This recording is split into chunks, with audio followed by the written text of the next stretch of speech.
자, 남해 대륙봉 제7광구 한일 공동개발구역이죠. 여기 이제 정말 시간이 얼마 남지 않았습니다. 이제 코앞에 데드라인이 이제 코앞에 닥쳤는데, 그래서 오늘은 이 대륙봉 7광구 어떻게 이제 시간이 얼마 안 남았는데 어떤 대응 전략을 좀 세워야 되겠느냐, 그 부분 좀 설명을 하려고 합니다.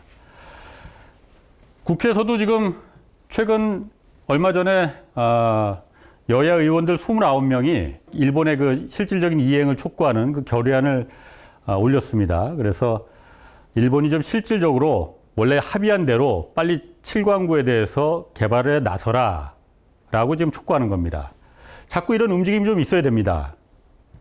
자, 7광구 뭐 아시는 분들은 많이 아시겠지만은 이게 어떻게 왜 중요한 거냐면은 여기 일단 자원이 있을 가능성이 높다라고 판단이 되는 거거든요. 이 7광구 위치는 여기입니다. 남해 대륙봉, 제주도 남쪽에 있는 대륙봉인데 여기가 보시다시피 한국하고 일본하고 좀 중간 사이에 어중간하게 걸쳐 있잖아요. 그러다 보니까는 여기를 한국하고 일본이 공동 조약을 맺었습니다. 공동 개발하기로 조약을 1978년에 맺어서 여기서 석유가 많이 있다고 국제기구, 정확히 말하면 유엔에서 여기를 1960년대 탐사를 해봤더니 굉장히 많은 석유가 묻혀 있을 거라고 보고서가 나와서, 그럼 한국하고 일본이 여기서 공동 개발을 해서 뭐 나오면은 반반씩 나누자, 이렇게 공동 개발 조약을 맺었던 겁니다. 그런데 지금 일본이 일절 여기에 대해서 뭐 공동 개발을 하지 않고 있습니다. 처음엔 좀 하는 것 같더니만 어느 순간 다 빠져버렸거든요. 그 이유는 있죠. 그 이후에 뭐 국제 해양법이 좀 바뀌면서 이게 한국한테 좀 불리하게 됐거든요. 왜냐면은 국제 해양법이, 자, 이게 이렇게 양국 간에 그 공동으로 이렇게 대륙봉이 있으면은 이 반반씩 중간선으로 이렇게 나눠서 경계를 획정해라, 이렇게 해양법이 바뀌다 보니까 일본 입장에서는 그렇게 되면은 이거 다 거의 대부분이 7광구 거의 대부분이 일본 영토로 이제 귀속이 되는데 굳이 이걸 갖다 지금 한국하고 뭐 공동 개발해서 반씩 나눌 필요가 있겠느냐? 그냥 이거 대충 이제 시간만 끌다가 나중에 이 협정이 종료되면은 우리가 일본이 다 가지면 되겠다, 이런 생각을 아마 갖고 있는 것 같습니다. 그래서 왜냐하면 그 협정이 1978년에 맺어졌거든요.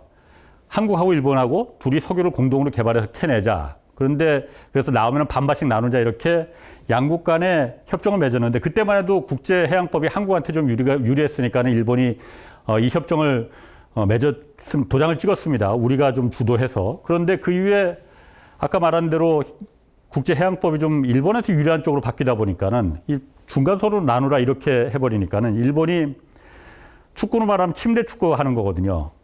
야, 그냥 이거 우리 안 해도 되겠다, 나중에 우리가 다 혼자 다 먹으면 되겠다라는 생각을 갖고 있거든요. 왜냐면은 조약이 영구적인 게 아니고 2028년까지 50년간만 유효한 조약이었거든. 딱 50년간만. 그러니까 2028년, 앞으로 5년 뒤에는 이 조약이 이제 없어지는 겁니다. 없어지면은 그때 이제 다시 뭐 일본 입장에서는 일본이 다 갖고 갈 수 있다, 이런 생각을 갖고 있겠죠. 근데 실질적으로는 데드라인이 5년 남은 게 아니고, 양국이 이 조약을 갖다가 50년 전에 맺을 때 종료되기 3년 전에, 그러니까 2025년 6월 22일에 통보를 하게 돼 있습니다. 상대국에. 한국은 일본에, 그리고 일본은 한국에 이 조약을 더 계속 연장할지, 50년 이상으로 해서 뭐 100년을 연장할지 10년을 연장할지, 아니면 여기서 그냥 딱 중단하고 각자 갈 길 가자, 이렇게 할지 통보를 하게 돼 있습니다. 그러니까 2025년, 내후년이죠. 2년 뒤 6월 22일에 일본은 분명히 한국한테 통보해 올 겁니다. 우리 더 이상 조약 연장 안 하겠다. 한국은 한국 갈 길 가라. 일본은 일본 갈 길 갈 테니까 중간선으로 정리해서 일본은 그럼 거기서 혼자 7광구 지역을 다 개발하겠다, 이 속셈일 것 같습니다. 그래서 지금 시간이 얼마 안 남았다는 거거든요. 정말 2년밖에 안 남았습니다. 딱 2년 남았습니다, 이제. 그럼 2년 남은 기간 동안 이제 그럼 뭘 할 수가 있겠느냐? 좀 답답하긴 합니다. 뭐 시간이 흐를수록 우리한테 그렇게 뭐 유리하진 않습니다. 그렇지만은 지금 이 상태로 시간을 흘려보냈다가는 정말로 손도 못 써보고 그냥 일본 손에 넘어갈 가능성 매우 큽니다. 그래서 몇 가지 좀 대응 전략, 어떤 게 지금 가능할지 좀 살펴보려고 합니다. 원래 지금 2020년도에, 그러니까 3년 전에 우리 정부가 일본에 통보를 했거든요. 이제 더 이상 우리 기다릴 수 없으니까 우리는 여기 칠광구에 들어가겠다. 개발하러 들어가겠다. 그런데 한국하고 일본이 그 조약상에 보면 항상 공동으로 한국도 들어가고 일본도 같이 동의해서 들어가야만 이게 그 개발을 물론이고 시출 물론이고 탐사도 같이 할 수 있게 됐으니 한국은 우리는 석유공사라는 데를 개발 사업자, 그러니까 조광권자라고 합니다. 이 석유를 개발할 수 있는 개발 업체를 석유공사를 내세울 테니 일본도 조광권자를 지정을 해라라고 통보를 한 겁니다. 한국의 대표 이제 외교의 문제니까 우리 외교부가 일본의 외무성에 이렇게 통보를 했습니다. 우린 들어가겠다. 석유공사가 지금 여기는 가능성이 있다고 보니 시간도 더 이상 이제 없으니 일본의 속셈은 대체 뭔지 우리도 알고 있을 것 같다. 그러니 우린 일단 들어가겠다. 그런데 일본의 동의가 있어야 되니 일본도 빨리 이런 조광권자를 설정해서 우리한테 통보를 하고 그럼 협의를 해서 어떻게 탐사를 어떻게 할 건지 또 시추는 어떻게 할 건지 돈은 또 얼마씩을 댈지 이걸 좀 협의를 하자라고 3년 전에 2020년에 1월 달에 우리 외교부가 일본의 외무성에 통보를 했습니다. 근데 일본은 지금까지 계속 응답 안 하고 있습니다. 처음에는 일본의 코로나가 워낙 그때 극성이었기 때문에 코로나 때문에 지금 난리인데 지금 이 한국하고 할 여력이 없다라고 그렇게 차일피일 미루더니 그 다음에는 또 도쿄 올림픽이 또 그때 있었지 않습니까? 1년 연기됐잖아요. 그러니까 올림픽 먼저 치르는 게 문제다라고 그 핑계를 또 댔었습니다. 그래서 또 차일피일 미루고 그러다가 지금까지 일절 하나도 진전이 없습니다. 우리는 지금도 역시 이 한국 석유공사가 조광권자로 계속 유효해서 일본에다가 좀 답을 달라 이렇게 요청하고 있는 상태입니다. 그런데 일본이 지금 여기서 그냥 막무가내로 그냥 그 대꾸를 안 하는 게 아니고 일본 정부 입장에서는 하고 싶어도 한국은 여기가 칠광구가 가능성 있다고 해서 석유공사를 조광권자로 지정해서 들어오게 돈 내서 탐사를 하겠다, 개발을 하겠다고 하지만은 일본에서는 일본 정부는 하고 싶어도 일본의 어떤 기업도 조광권자로 신청하는 데가 없더라. 아무 데도 없더라. 왜냐? 여기 칠광구 여기 석유 없다. 그래서 경제성 없다라는 이유를 내세워서 아무 데도 이 기업들이 민간 기업도 그렇고 공기업도 그렇고 신청하는 데가 없다. 그러니 일본 정부 입장에서 한국하고 이걸 갖다 공동으로 그래서 한번 해보자 해서 해보고 싶어도 한단 기업들이 없는데 이거 어떻게 하겠느냐. 어쩔 수 없는 거 아니냐라는 지금 핑계를 대고 있거든요. 핑계를 대고 있거든요. 이 문제 때문에 지금 일절 우리가 지금 한 발자국도 지금 진척이 안 되고 있는 상태거든요. 자, 그럼 여기서 이걸 갖다가 그럼 우리 가만히 있어야겠느냐.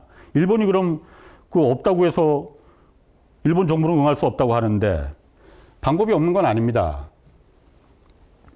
일본의 조광권자로 우리나라 포스코나 SK그룹 같은데 자원개발 기업들 있잖아요. 자회사로 많이 두고 있습니다. 미얀마에서 가스전을 개발한 경험도 있고 세계 곳곳에서 석유나 가스전 개발한 경험들 많이 있습니다. 기술력도 있고 자본도 물론 있고요. 이 기업들이 한국의 기업들이 일본의 조광권자로 들어가면 됩니다. 지원하면 됩니다. 자, 일본에서는 지금 아무데도 일본 기업들이 나서질 않고 있다고 하니 그럼 대신 한국의 이 기업들이 일본의 정부를 대리해서 칠광구 개발에 들어가겠다. 포스코나 SK그룹의 산하에 있는 계열사가 조광권자로 일본의 법인을 등록해서 칠광구 개발에 조광권자로 우리가 들어가겠다. 돈 대고 기술 대서 하면 되는 겁니다.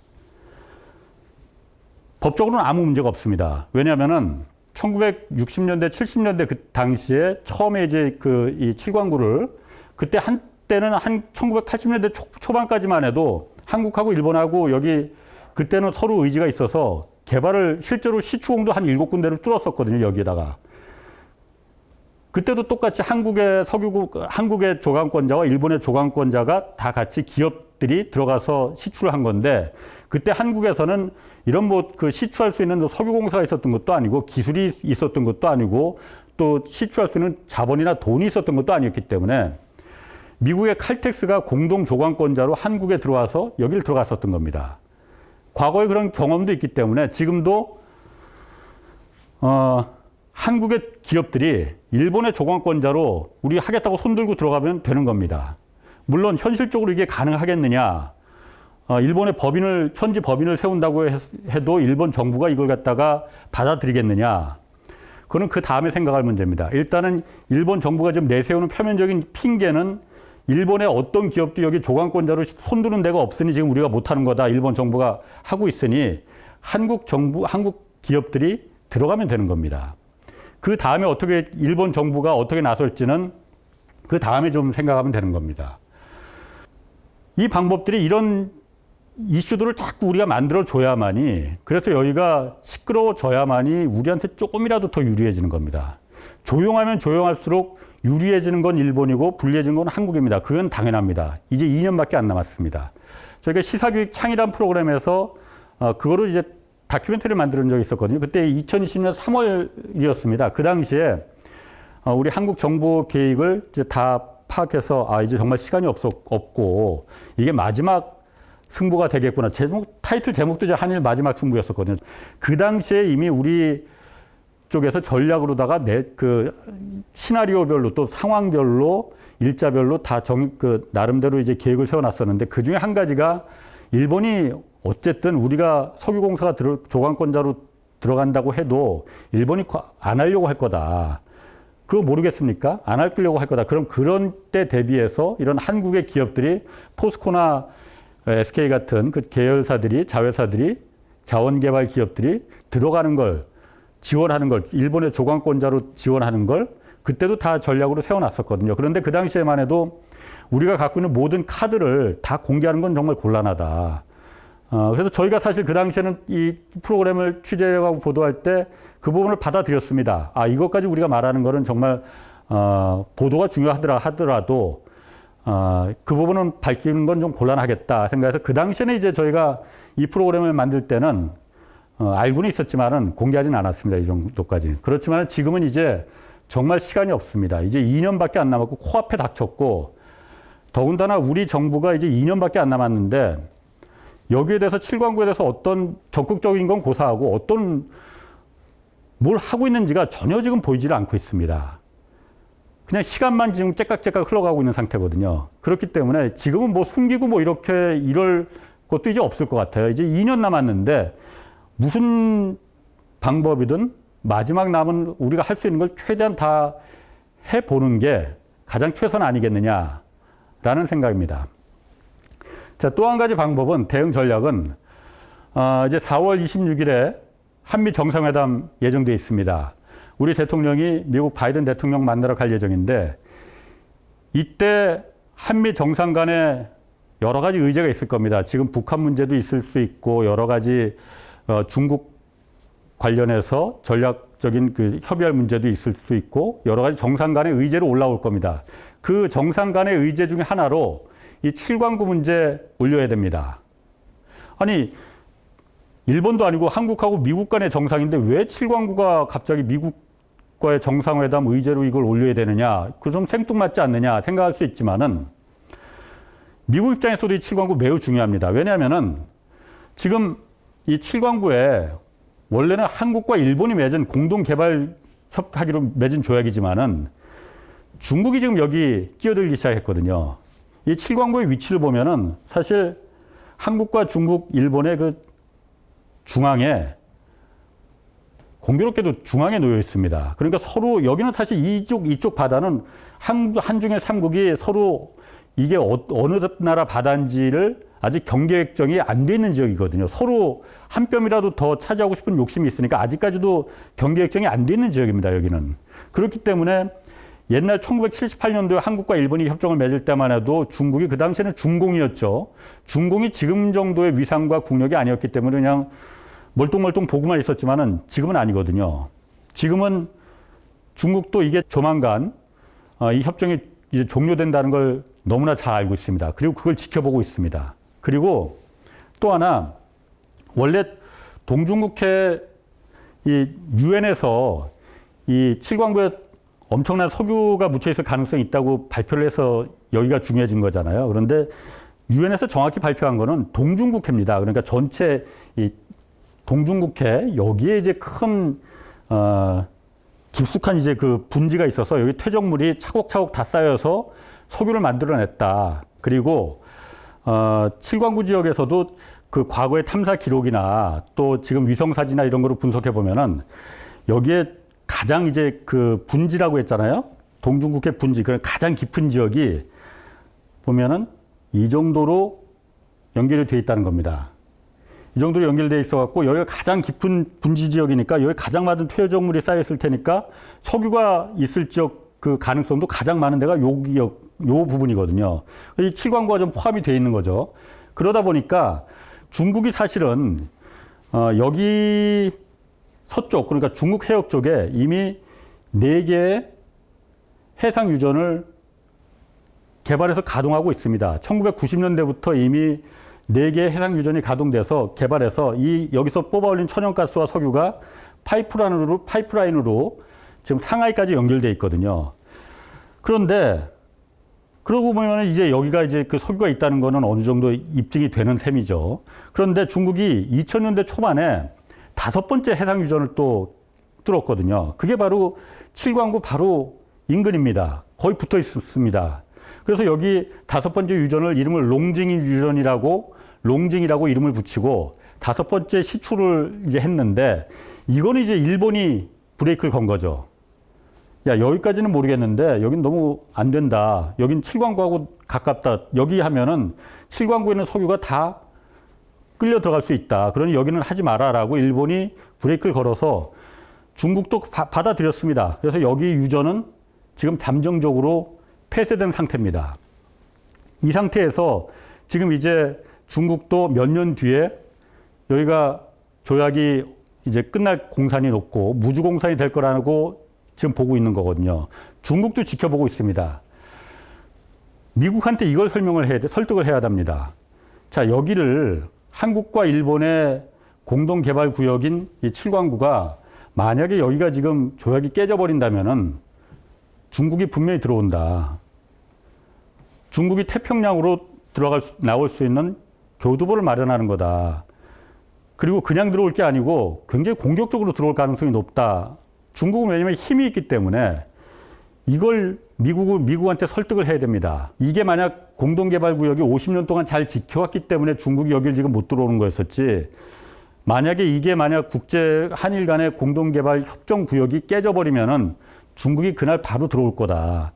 그렇기 때문에 미국이 이걸 막아줘야 된다. 지금 일본이 말을 안 듣고 있다. 한국은 계속 그래서 이걸 갖다 유지하자, 더 연장을 하자는 입장인데 일본이 지금 무슨 속셈인지를 모르겠다라는 걸 이번에 한미 정상회담에서 미국의 바이든 대통령한테 이걸 분명히 설득을 시켜야 됩니다. 그게 이제 한 가지 방법이 될 수가 있어요. 그렇기 때문에 한미 정상회담에서 이 의제를 올려야 한다는 거거든요. 지금까지 중국이 그 지역에 대해서 들어오지 않았던 이유는 다른 거 없습니다. 어쨌든 지난 50년간 국제적으로 양국 간에, 한국과 일본 양국 간에 잘 지켜져 왔던, 뭐 그렇게 썩 바람직하진 않았지만은 잘 지켜져 왔던 공동 개발 그 평화 구역이기 때문에 여기를 중국 입장에서도 그냥 밀고 들어온다는 건 굉장히 큰 부담을 안을 수밖에 없죠. 그러니까 중국이 못 들어온 거였거든요. 그 부분을 이번 한미 정상회담에서 정상회담 의제로 올려서 그 인도 태평양 전략에서 지금 이보다 더 중요한 그 요인이 뭐가 있겠느냐라는 걸 설득을 시켜야 됩니다. 물론 지난번 한일 정상회담에서 이 7광구 의제를 당연히 그 상정을 해서 얘기를 했었으면 좋았겠지만은 지난 한일 정상회담에서는 이 7광구 얘기는 일절 뭐 입 밖에도 나오진 않았습니다. 근데 앞으로도 또 조만간 이제 일본과 정상회담이 있을 거 아닙니까? 그때 이 7광구 문제 정상회담 간의 의제로 올려야 합니다. 물론 당연히 일본은 맞듣지 않아 할 겁니다. 이 부분은 그냥 시간이 흐를수록 일본한테 좋은 건데 이게 그리고 조용해질수록 좋은 건데 굳이 이걸 갖다가 국제 문제로다가 이슈화 시킬 이유가 일본은 입장에선 당연히 없죠. 그렇지만 우리는 그 정반대입니다. 우리한테는 절박하잖아요.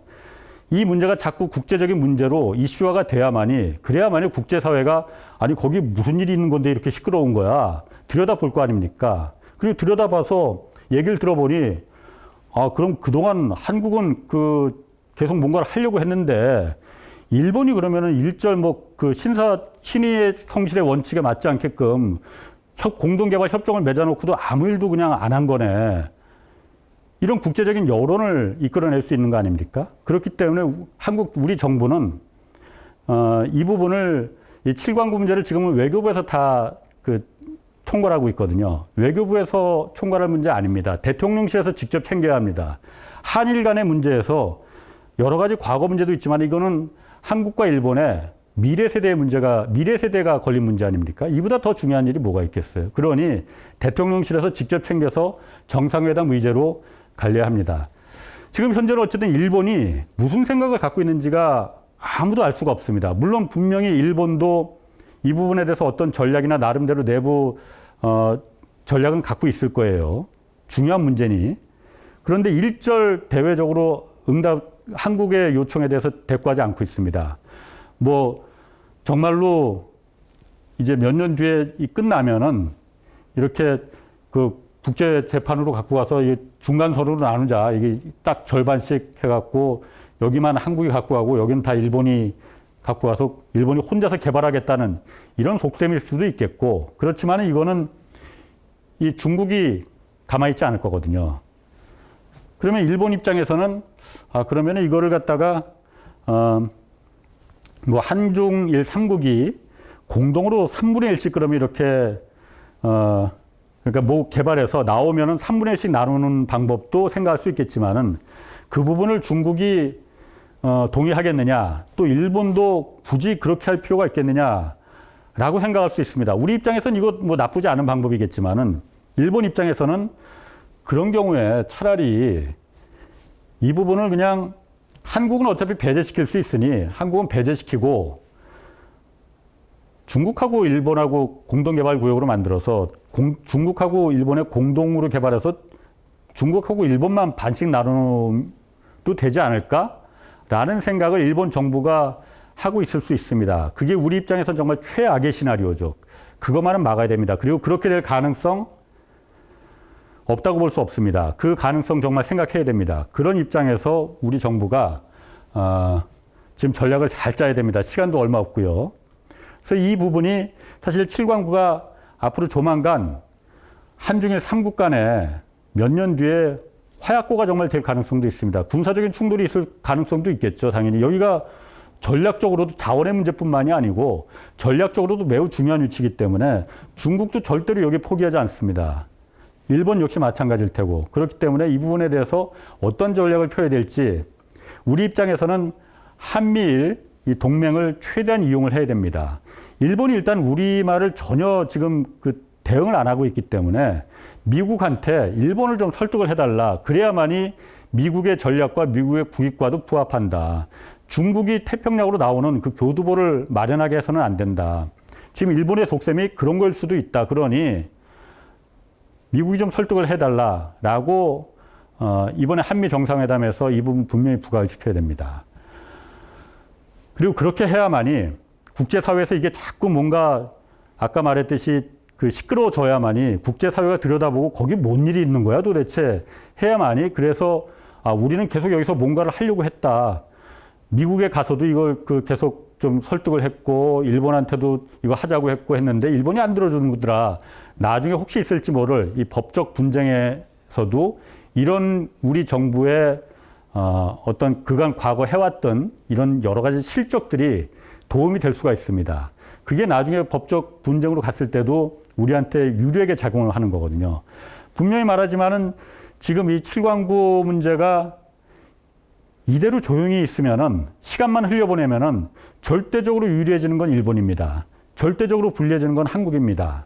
그렇기 때문에 지금 얼마 남지 않은 시간 우리 정부가 하다못해 국민 여론에 국민들이 일단 많이 알아야 되거든요. 이 사실을. 이 영토가 이 7광구라는 게 우리한테 진짜 있었다. 여기가 석유가 있는지 없는지는 사실 모릅니다. 워낙 탐사도 제대로 해본 적이 없기 때문에 일본이 거부했기 때문에 시추는 고사하고 탐사라도 해보고 있는지 없는지 해야 될 거 아니에요. 그리고 중국이 실제로 이 옆에서 계속 유전 개발하면서 들어오고 있는데, 그러니 국민들이 이 부분에 대해서 정확히 알아야 됩니다. 7광구라는 게 있다라는 거. 그리고 한때 우리가 여기에서 지분을, 영유권을 갖고 있었다는 걸. 지금은 중국도 여기에 영유권을 지금 주장하고 있고, 일본 뭐 말할 것도 없고, 그렇기 때문에 이 부분을 국민 여론에 떠밀려서라도 우리 정부가 등 떠밀려서라도 정말 적극적으로 뭔가 일을 할 수 있게끔